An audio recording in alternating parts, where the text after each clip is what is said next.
Nous lisons au livre de Luc chapitre 23. Jésus a passé devant Pilate, Hérode, il est condamné à mort. Et le voici maintenant, cloué sur la croix. Lorsqu'ils arrivèrent à l'endroit appelé le crâne, les soldats clouèrent Jésus sur la croix à cet endroit-là et mirent aussi les deux malfaiteurs en croix, l'un à sa droite et l'autre à sa gauche.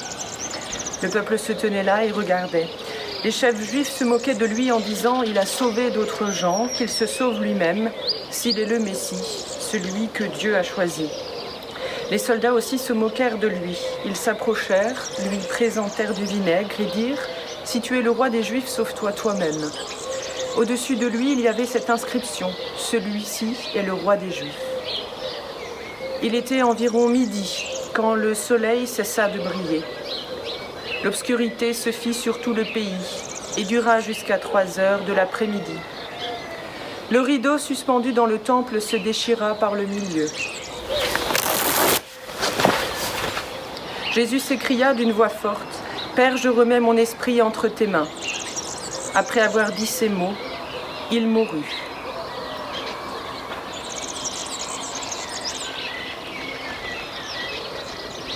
Le capitaine romain vit ce qui était arrivé. Il loua Dieu et dit « Certainement cet homme était innocent. » Tous ceux qui étaient venus en foule assister à ce spectacle virent ce qui était arrivé.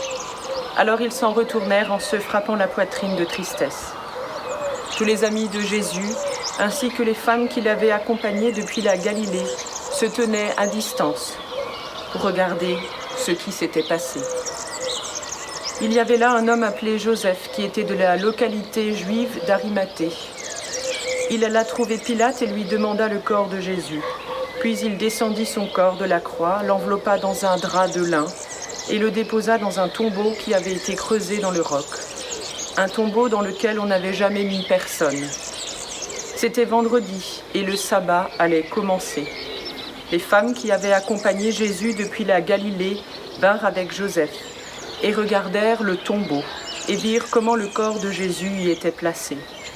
Puis elles retournèrent en ville et préparèrent les huiles et les parfums pour le corps.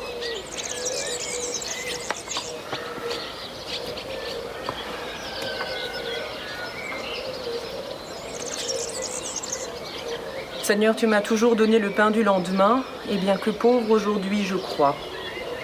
Seigneur, tu m'as toujours donné la force du lendemain, et bien que faible aujourd'hui, je crois.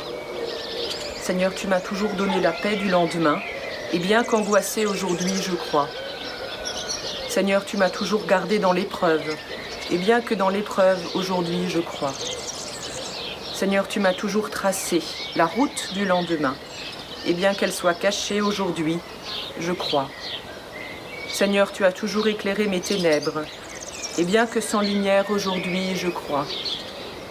Seigneur, tu m'as toujours parlé quand l'heure était propice, et malgré ton silence, aujourd'hui, je crois.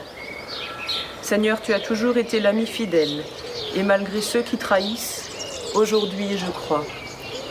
Seigneur, tu as toujours accompli tes promesses, et malgré ceux qui doutent, aujourd'hui, je crois. Amen. Rendez-vous tout à l'heure sur #protestant 2.0 à 11h pour un message d'encouragement de la part d'un de nos collègues.